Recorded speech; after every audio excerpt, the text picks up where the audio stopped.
The Liverpool captain Virgil van Dijk says he's frustrated. Let's go back to Anfield. Steve McManaman has had a good seat all day just behind the dugouts, keeping warm. He's frustrated. What do you make of it, Macca? Yeah, I think the game is exactly what we expected it to be today, wasn't it? Manchester United defended well. Liverpool just didn't have that little bit of quality in the final third, that little bit of creativity to score the decisive goal. United defended for their lives and defended really well. So I think both managers, I've got the lights there above my head, haven't I? I think the both managers will in their press conferences say the right things, that Liverpool dominated possession, the intensity was good. They were just lacking today. And defensively, I thought Manchester United, after a lot of criticism, the likes of Johnny Evans and Rafa Varane, I thought they were excellent defender for their lives. Yeah, those lights, angelic, which is very apt for you. I know, I'm like the Reddy Brecht man. Virgil van Dijk says there's only one team wanting to win the game. Is that a bit harsh or is that fair? Well, I think after the outcome of the game, it was probably correct, but I think it is a little bit unfair because United did what they had to do today. They had to get a result. You know, they couldn't come here and fight fire with fire because Liverpool would have outgunned them. So they had to come, they had to defend, they had to be compact, and they had to leave Anfield with something. If that means them defending all game and not having the quality to break Liverpool down, I mean, you have to take it in two sorts of batches, really. Yes, what Virgil said was correct, but United were down to their bare bones. They had a lot of inexperience on the pitch in certain areas. And then they went to the bench and they put more inexperience on. So actually to get a result when the majority of people thought that Liverpool would win quite comfortably, I thought they had to do what they had to do. And it's what they now, how they progress Manchester United going forward. Yes, they've come here after a bad week and got a really good result. Next week they have to move forward and they have to start to be creative and they have to win games. Macca, you know a thing or two about creating a bit of magic to win a game there at Anfield. Do you think it was as simple as that, just waiting for one of the classy players to create a bit of magic, or do you think it was a bit of a wider problem? Yeah, I think today, Mo, that they were a little bit one-dimensional. You know, when they got in certain areas, I'm sitting by the dugout and I knew what they were going to do. Diaz has to get the ball and know what he's going to do. It can't just be off-the-cuff, energetic stuff. Sooner or later, he has to start performing like a proper centre forward is, bringing other people into the game, picking the right pass. And I just thought maybe the energy levels today with the crowd and the noise, I just thought they all got a bit carried away with it. And I just thought it was very, very chaotic at times here today. Mac, I was just going to ask you about that. Sometimes it's difficult in the studio to get a clear picture of atmosphere. And from looking from the studio, I know you was there, obviously, the atmosphere did feel a little bit quieter, a little bit flatter than usual at Anfield. Yeah, I certainly in the first half, Scholes, it was noisy right at the start of the game, yeah. And you could see the ploy for Onana was trying to slow it down, and the more he slowed it down at goal kicks, and Rafa Varane slowed it down, the crowds were starting to become a little bit upset, and the fact that Michael Oliver didn't do anything, was just telling them to hurry up. I thought that was quite clever, and they got away with it and got away with it and got away with it, and the fans started to get frustrated rather than supportive and noisy and vociferous. So and it did start to peter off. The fans would jump into life every now and again when there was a chance. But I think the longer the game went on at 0-0, 50 minutes, 60 minutes, people were almost resigned to it being a 0-0 game and walking away from here frustrated. And I think that's what crept into it near the end. And that's the standards Liverpool have set at Anfield, Macca, isn't it? They've scored in every game, in every competition since January until today. Yes, and I don't think you can fault their effort, Steve. I think the closing down, the intensity, their pressing, I thought was excellent today, absolutely excellent. But sometimes you're just lacking a little bit of something. And today it was up top. United defended with numbers, got many back. And Liverpool just, in the end, were intent on shooting and hitting bodies or throwing things into the box, hoping for something to happen, or shouting for penalties at the end. So it wasn't the wrong word is desperate, but at the end, that's what it felt like. It felt like they were just trying anything to try and get something in the game. Brilliant stuff, Macca. Thank you very much indeed. See you, boys. Steve McManaman at Anfield. We're going back there now because here are the thoughts of the Liverpool manager, Jurgen Klopp. Jurgen, you said it would be tough. It was tough. How did you see the game? Oh, a lot of good things. Like the one thing I don't like is the result. We should have scored. We had the opportunities. We should have had more opportunities. We should have had more clear-cut chances. We were a bit in a rush in moments. But what I like a lot is the intensity of the game, the way we started into the game. I think everybody saw that we really wanted. Counter pressing was probably the best since this group is together. We didn't let them out in the first half. That was a bit more. They had one or two chances in the second half where we needed Ali. But besides that, can't remember such a dominant performance against Man United. Even the 7-0, they were more in the game. But now it's 0-0. Probably they feel slightly better than us. Yeah, for us it's just take the point and keep going.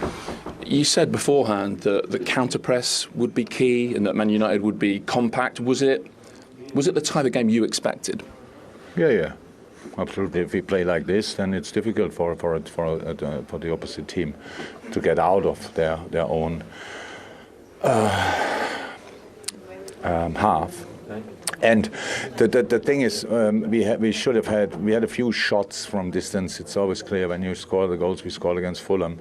I knew in that moment already there will be a day when we think maybe we should have passed once or twice more. Today we oversaw a couple of overlaps. We oversaw square balls. The way United defended was obviously not perfectly now organized, so that was with a lot of passion. If a team defends with passion, they fly in everything you do. Then you produce, and in these moments, if you then, with all the intensity you put in, if you then can calm down and see the free player who was definitely there, we would have scored. So if you don't score. So if you score, then it changes just the dynamic of the game, because they were not here to lose the game. Then they open up a little bit, then they take more risk maybe. In that moment, the things change. But because of the situation they are in, it's just nothing changed. They threw everything in, and in the end, it's a 0-0. And yeah, that's it.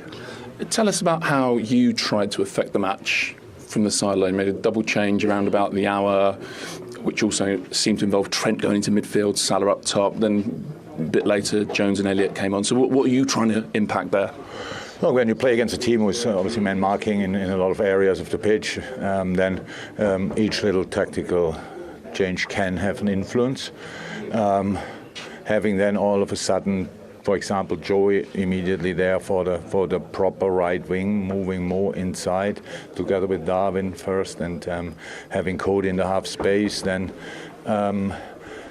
Harvey on 10. Curtis in the end came then for more or less for the half left space to free Costi on that side. So that all can have an effect. On a brilliant day it has an effect, and probably had today an effect, just not exactly the one we wanted, because you could see all of a sudden, because now our organization was not 100% clear anymore for the players. They had all of a sudden they had a build-up, which they didn't have before. They just had a long build-up, ball to Onana and then long.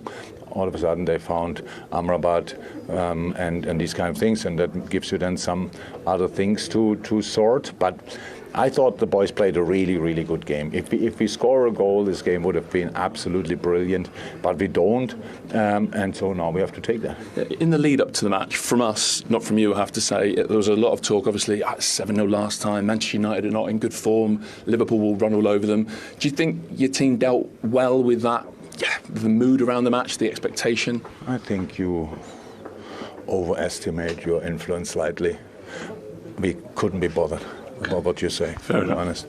I would recommend it pretty much to everybody not being bothered, because it's just you take it and it's like we have nothing to do with what's said around. So we knew that it will be difficult. I realized or recognized what you all, whoever, said, that only helps United. Nobody else. So why should we listen to that? That was not our problem today. That they are fired up. I can't remember a game when they came here and Böller just a white flag and showing see you later. That doesn't happen. We had other games where we scored for last year for the second minute. Probably the year before, I don't know exactly, when we won with a high result. That they are fired up. I can't remember a game when they came here. And Böller just a white flag and showing, see you later. That doesn't happen. We had other games where we scored for last year, 42nd minute, probably the year before, I don't know exactly, when we won with a high result as well. It was a counter-attack. These kind of situations, we used them. So there was a pass from Mo for Luis Diaz, and he was there and put the ball in. So these moments would have been possible today as well. Then we were not clean enough with that last pass and stuff like that. That all can happen. But again, if we will be really successful or not this year, will be decided in the way we put our counter press on the pitch, because that's the way we defend usually. That was not that great yet. Today I liked it a lot. It's just in a really tough period, it's the most economic way to defend, because otherwise you have to run all the way back. And you saw these situations when Trent had to make this massive sprint. I think it was Anthony when he was gone in a moment when they reacted quicker than us. So these are the really dangerous sprints, let me say like that. And if you win the ball early up, if you're a better position, then you can a little bit save energy there and put all that energy then into all the offensive effort. Again, I know it's a 0-0 and nobody is now really happy, but that's how it is with football sometimes. We tried everything. I saw that 100%. The numbers we created, like I'm not sure we ever had these kind of numbers. So the finishes, at least what is 34, 35, something like that, is crazy. But it says as well, we have that amount of chances, then there should be a few more on target. And that was our fault today, obviously, but not willingly. It just happened. And now we will go from here. Thank you. You're welcome. Yeah, those numbers Jurgen Klopp's referring to, 34 efforts, 8 on target from Liverpool. Did you agree with his interpretation of the day there? Yeah, I did. I think if they'd scored one, we would have all looked at the stats and say, well, Liverpool kept a clean sheet. They scored a goal. They had all those shots that you just referred to, absolutely in control, very good performance. That's what we would have been saying. As it happened, they didn't score. So now we say, well, possibly they should have created a few more clear-cut chances, finishing better and all the rest of it. So, you react off the result in many ways, but he's right to look at it, as a standalone performance. A little bit frustrating for them, but I thought he summarised it pretty well. Because they've missed a chance to go to the top of the league as well, which psychologically at this stage, with City dropping points yesterday and Arsenal winning earlier, it could be fine margins all the way on this journey, couldn't it? Yeah, I think he'd be really disappointed with the place Man United were in. And I think he is disappointed there. I think there's a real lack of quality from his team. And I think he was right to talk about the media influence as well. It helped Man United more than it helped Liverpool. It felt like when you're playing against a bad team or you're coming up against a bad team, you think, I can score. And it felt like almost like kids' football with the shooting from anywhere, shooting from stupid places. Salah's trying to shoot through people. I think Harvey Elliott came on, had a shot from a strange place. Gakpo at times as well. Alexander-Arnold at times. And it helped United, that really did. And he'll be disappointed because you talk about the final pass as well, and they'll leave not passing to the overlap or passing to a player in a bit better position. That's the quality you expect from Liverpool. That's what he expects from his forward players. It was almost like they were being a little bit selfish, a little bit greedy. I want to be the one that wins the game. When there was other people just playing that, if you just play that final pass, that could have had much better chances. So, look, when you're going for league titles and United are in such a bad place regarding squads, regarding results over the last few weeks, you have to win that game. If it was the shoes on the other foot, and that's at Old Trafford, we're playing against a weakened Liverpool team, and you're going for the league, we'd be devastated if we didn't win that game. And I think you will be really disappointed with that. Yeah, it's been a brilliant weekend for a couple of teams. Of course, Arsenal, Aston Villa has been great. Not a disaster for Liverpool. Manchester City will start, not panicking at all because we all know what they can do. But it's been an interesting weekend at the top of the table. And no question about it, Jurgen Klopp will be disappointed. Out of all the fixtures out there, he'll be disappointed that he's lost ground. Just on Scholes's point, you noticed a couple of times watching the game, didn't you, where you felt there was a pass on or a sharper ball could have created a clear-cut opportunity and the effort was made instead and the potential chance had gone. Yeah. And I suppose, we're talking football, we're talking at the very, very highest level. We're talking at that end of the pitch whereby you don't get, it's all very instinctive and the pitch is changing every fraction of a second. But that's what separates the absolute best from the rest. And making the right decisions. It's not about physical. I think both teams ran exactly the same distance today. It's the difference between the best players and the very good ones in the Premier League are the players that make the right decisions. Everyone can pass the ball, everyone can run, everyone's got the fitness levels. It's the tiny decisions in the important moments, in the crucial areas of the pitch. It's having the cool head, isn't it? The cool head at the right time. And let me ask you both about really interesting. I think Maka said close up. He was watching Darwin Núñez today, and he feels he needs to offer more than just energy and off the cuff. Yeah, but that's not changed. Play with emotion. Yeah, no, he's right, absolutely right, but that hasn't changed, has it? That's him as a player, and that's something that I've said many a times on here, Steve, that I would be very, very nervous saying what you feel about him now, because there's a lot of basics in his game that need improving upon. And he actually does a lot of the hard things well. Some of the things he does just take your breath away, and you think, wow, you can just get the basics right. Decision-making, as Maka said, his touch in certain situations. But I'm really surprised how raw this lad is. For a player of his age, to come for that money, all the rest of it, to be still so raw, surprises me. However, he's got attributes that he could develop in the next, with good coaching, playing in the right team, making the right decisions. It could come good for him. But it's a big risk paying all that money for somebody that's got big gaps in his game. I was just going to say that I think the biggest gap in his game is quality of finishing. Yeah.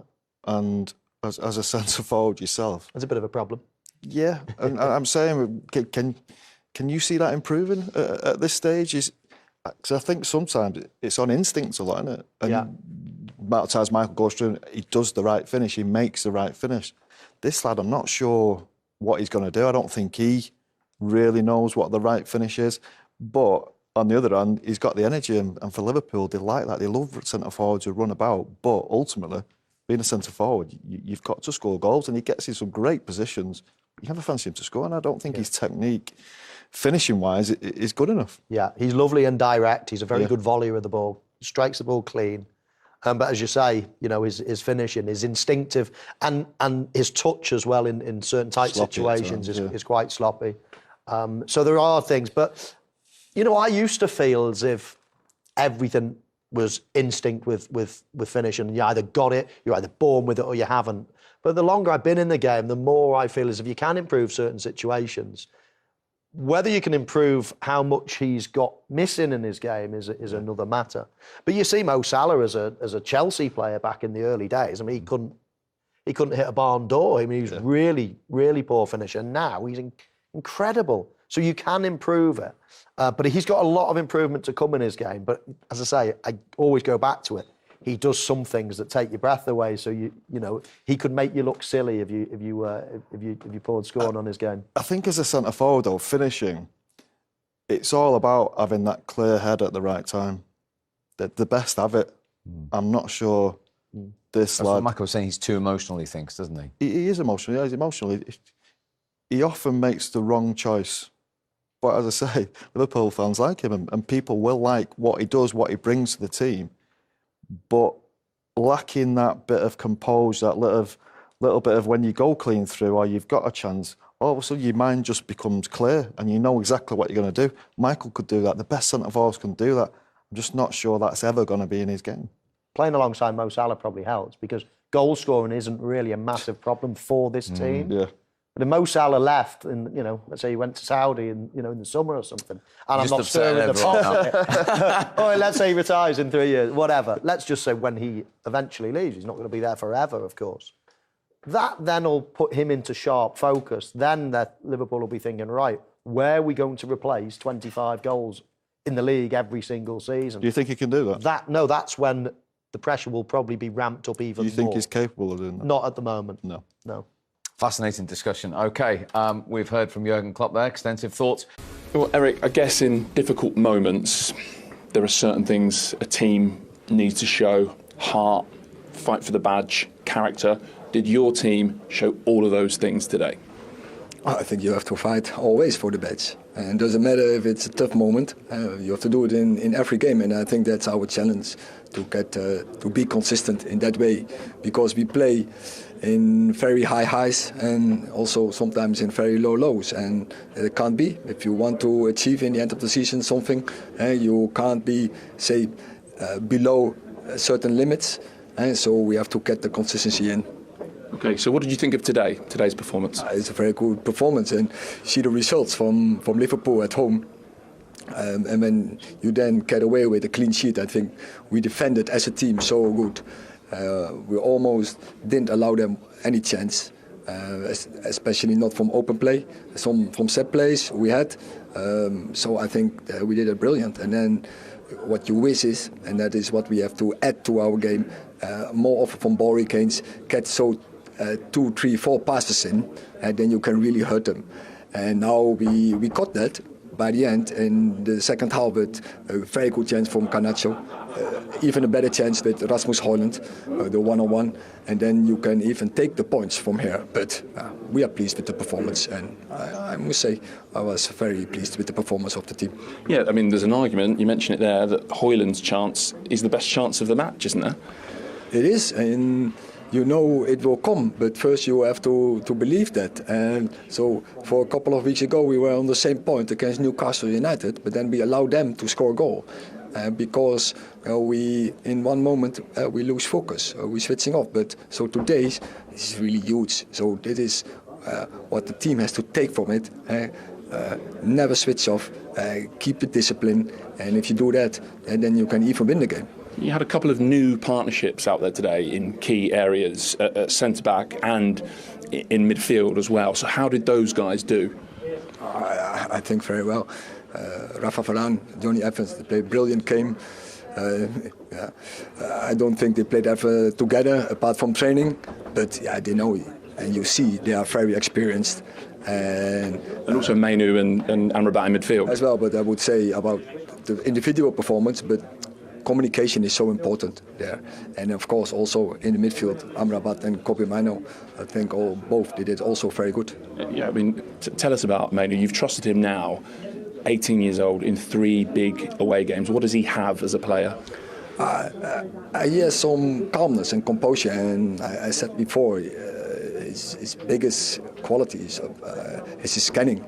But he has also very good physical, and of course he's young and he will adjust to the game and the tempo, intensity of the Premier League. I'm sure that will go very quickly, and then we will get even more joy from him because he is capable of to get those 2, 3, 4 passes to make that happen, and then you can really hurt an opponent. What do you think your team have shown today after the week you've had, the injury list you've got going out of Europe, with all those things, all those negatives, to come out and, like you say, maybe it wasn't a perfect performance, but to fight like that, what does it show? No, I think football's never perfect, but the way we defended, it was almost perfect, I would say. And when we make a mistake, there was always a teammate to sort it out, to support each other, and to cover each other. And so I think that's the big win from today. But we have to keep this, and we have to bring this in every game. Yeah, I mean, as you sort of say there, does it show that the team are fighting for each other and also fighting for you? Yeah, but I think always you have to fight for the badge, of course, for each other, because we know it's at Man United is always the same. It's we against the rest. Okay. And just lastly, the red card at the end for Dalot.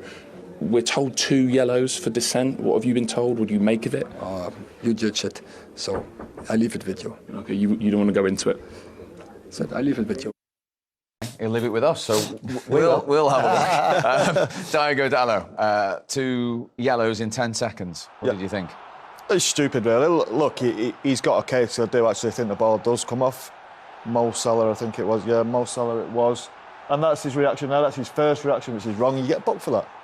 You do. I know he's not swearing, but then he does it again. So, look, people will say it's harsh, but I think his reaction was petulant, and you're always running the risk if you do it, especially if you do it twice, just after you've been booked as well. I think maybe, Michael, is this fair that Michael Oliver has definitely applied the letter of the law correctly here, which is a big driving force at the moment for PGMOL. But then there are fans out there saying, well, let's see this done consistently, because I can point to this match and this match when this player did that and he didn't get a red card. Yeah, well, absolutely, yeah. He has applied the letter of the law, so, you know, I suppose nobody can say the officials have got it wrong. What they did get is the initial decision wrong. It was a throw-in for Manchester United. So you can understand this frustration. So you can understand, like, last minute, you're defending for your life, and, you know, a decision like that goes against you. So you throw your arms. I get it, it's frustration, but that's the directive now. We need to stop all this sort of back-chatting. We need to stop all this petulance, this disrespect of officials. So I get it, and it's been, you know, right from the start of the season. Normally, if you throw your arm and then 2 seconds later do it again, you sort of normally get a yellow card for the whole incident. Whereas Michael Oliver had already said, right, yellow card as soon as he did the first one, and then he did another. So I get it, he's applied the letter of the law, a little bit harsh, a little bit unfortunate for Dalot, but other players probably take note, because if referees are going to do that, it's for a reason. It's to stamp out dissent, and really, it's for the right. It's for the right reasons. We don't want to see dissent in the game. Let's have a look at those two chances that Erik ten Hag was talking about as well. Garnacho, first of all, just as credit Trent Alexander-Arnold in the end. Yeah, I think so. I think he gets back just in time, doesn't he? I'm not sure who the power is it mine? Yeah, good pass, a great run from Garnacho actually, and you think he's actually away from it. If that touch is a little bit better, maybe a little more across Trent, it gives him a real problem, and it could bring him down and send him off on all sorts. But yeah, it's unlucky. Yeah, you see there, Trent just gets the touch as he's about to shoot, and you know it's a great chance if he just gets that first touch right and away from him. Yeah, but once he doesn't, you've got a decision to make, haven't you? You think, is he going to get a touch? And I wonder whether he just goes bosh and gets him out and takes him out the game early. Yeah. Well, you know what I mean? Just maybe with more experience, that'll come to him. Right, he's ahead of him here after the first. Now, cut across. Bang, yeah. You know, just get out the way type of thing. And now I'm right in front of you. He actually leaves a corridor there for an outstretched leg. And I think he can avoid that split second before by just taking him out of the game, cutting across him, and almost using his physical practice. Mo Salah would have done that. Mo Salah 100% would have just cut across, used his strength, and now he's one-on-one. So I just wonder whether he could have done that. OK. The big chance, the best of the game, Erik ten Hag called it. What could he have done better, Rasmus Højlund here? Well, it was definitely a big chance, and the one we talked about before the game, and at half-time he's going to have to be alive and ready, because this is a sort of moment that could happen. For me, Michael, as we were watching, we said it was a little bit safe to finish. Almost a lad lacking in real confidence, who just thought, I'm just going to hit the target and hope. I wonder, it's either a hard low one, I think, to the far corner, or even a little side foot bender just round the near post. I'd be interested to see what you'd be thinking of. Yeah. I mean, it was a lovely, lovely move. And a beautiful first touch, takes it away from the defender. And it's my pet hate, as you know, Steve. It's my absolute pet hate. You know what I'm going to say? Yes. Hitting the target. Yes. He hit the target, right? And well, didn't score. as I say, I could still hit the target now, and I can't hardly move that quick. This requires, when you, well, it doesn't matter how much you cost, Scholesy, but when you're a top centre forward, when you're in the Manchester United first team, hitting the target straight down the middle, playing safe, for me, is just, you know, Ruud van Nistelrooy wouldn't have done that. They would have scored. Yeah, exactly. You've got to find a corner. This is why you're a top player. This is why you practiced all your life. This is why you're playing in the Premier League for Manchester United. Because in the highest of cauldrons, at the top end, late on in the game, you can be calmer than I am now, and actually find a corner. High near post, arrowed into the far post, not let's just hit it hard and hit the target. Because millions of people can hit the target. You want it more out your centre forward. So that's 13 Premier League games without a goal now. That could have been, dare I say, a Diego Forlan moment for him. Yeah, exactly what I was thinking, yeah. Couldn't it? I mean, it makes him a hero. Exactly. That makes him a the hero. winner at the Cop and end, all of a sudden, and he's off and running. Exactly, his career's off and running. But what you would say, he's a young lad still. Is he 20 years of age, I think? He should be a player coming into Manchester United squad or team who's already got 2 centre-forwards who are brilliant, who are scoring 20, 25 goals. Now, he's been brought in, a 20-year-old, for a lot of money, not with a goal-scoring record, really. Wasn't fully fit when he signed. Wasn't fully fit when he signed, no. It took him a little bit of time to get going. Done well in the Champions League, strangely enough. It's weird how that happens. But I think there's too much pressure on the kid. You feel a bit sorry for him, Paul? No. He's still at Man United. He's playing. He should be doing the business. Of course he should.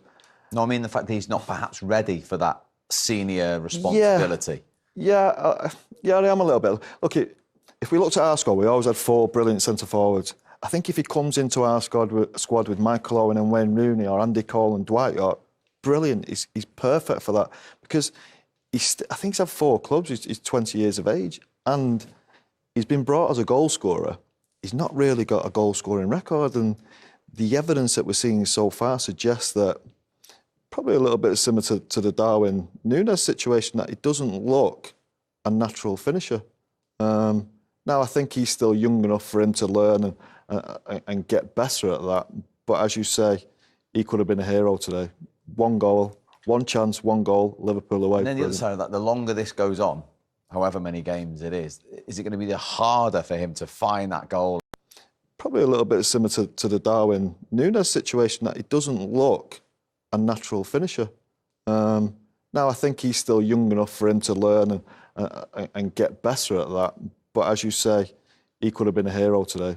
1 goal, 1 chance, 1 goal, Liverpool away. And then the other side of that, the longer this goes on, however many games it is it going to be harder for him to find that goal and get it off his back? Yeah, do you know what? Something will happen. It'll come off his backside or something. It'll come off his head. He'll score the luckiest goal, and hopefully he's off and running. But as I say, experience and his track record doesn't suggest that he's ever going to be a goal scorer. Diego Forlan there, who we both know well. Yeah. He went 24 league games without scoring. I think it was Villa at home in the end. And then if you talk to any United fan now, he's got heroic status because of... He didn't score in training for 6 months. I'm only kidding, Diego. Yeah. But you know, the only worry I would have is that if that continues, and it's okay saying, you know, at some point he'll do this and some point the ball will come off his knee, yes, but at some point if he goes 40, 60, 80 games doing the same thing, that's not then confidence. That's not then, you know, that then becomes a little bit of the norm and you lose, you know, you're stripped of your self-belief and your confidence and everything. And that then becomes the norm, not to be a regular goal scorer. Yes, sorry. And that's the worry. Yeah. The trouble United have also got is none of the forwards are scoring. You know, you think of top-class teams, winning leagues, winning trophies. Your forwards aren't scoring goals. It's never going to happen. You're looking at, as I said, I mentioned 4 centre-forwards, you're looking at 80 goals. Now, I don't know what they've scored. Well, we looked before the game. There was 3 between the... There's 3 between the teams. They've only scored 8 away goals all season. Yes, so... There's only the bottom 4 who've got a worse record than that. Well, and that's their worst record ever in the Premier League, what they are at the minute. And it shows that's why they're in the position they are. And they don't look like... There's no chance that they can win the league. They're not even close to that. And you know, something has to change. And I think... So the look of this fella has to change, really, if they've got a centre-forward who can get off and running and maybe get a few. And they probably need another one, don't they? Yeah, I think that's the thing, you know. And they need Marcus to get back and scoring goals again. They need Garnacho to step up. Anthony on the other side just doesn't look like he's going to score goals. We've got a midfielder, Scott McTominay, who's captain today. He was a top 6 scorer. goals. Yeah, he's the only person to score in the last 5 games. It's a big problem for that team. Big problem. I never thought I'd hear the day when we said goals were a big problem for Manchester United, because they've always outscored teams, haven't they? Even if they're not winning things, they're outscoring teams. But that's a problem at the moment, is the amount of times they hit the back of the net. And you're going to watch them next West Ham, and then we're going to watch them all on Boxing Day against Aston Villa. So surely we'll get a goal. I hope so, yeah. The action soon to get underway here at Old Trafford. I'm Derek Ray here on the commentary position, and joining me will be Lee Dixon. And it's all about action from the Premier League in this case.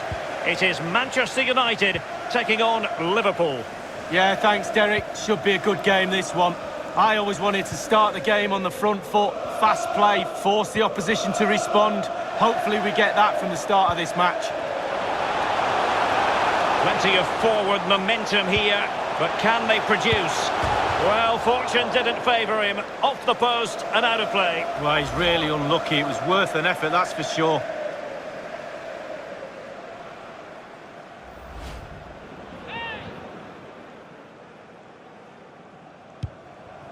This is the team Manchester United will go with. Victor Lindelöf plays alongside Harry Maguire in central defence. And potentially a real handful in attack today, Edinson Cavani.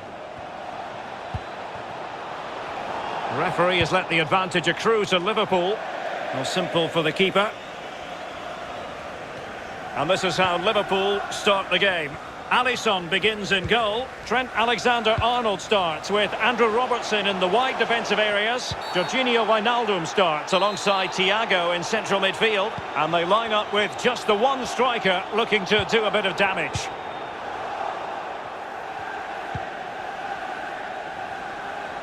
Salah. Oh, he's through here.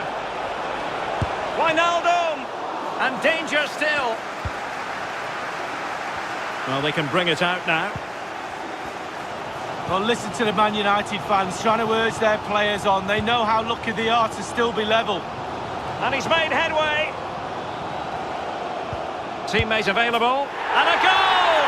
Not wasting much time today. They strike first. Well, here it is again. Lovely disguise on the cross. The pullback catches out the defenders. And a 2v1 is never fair. To be honest with you, the keeper's got no chance to stop this. It's lovely football. Well, back underway. Will that goal have the effect of stinging Liverpool into action?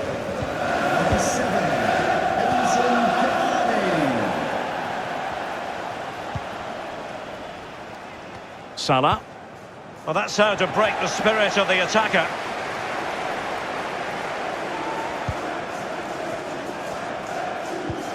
Fabinho. Jorginho Wijnaldum. And the referee says play on, advantage Liverpool.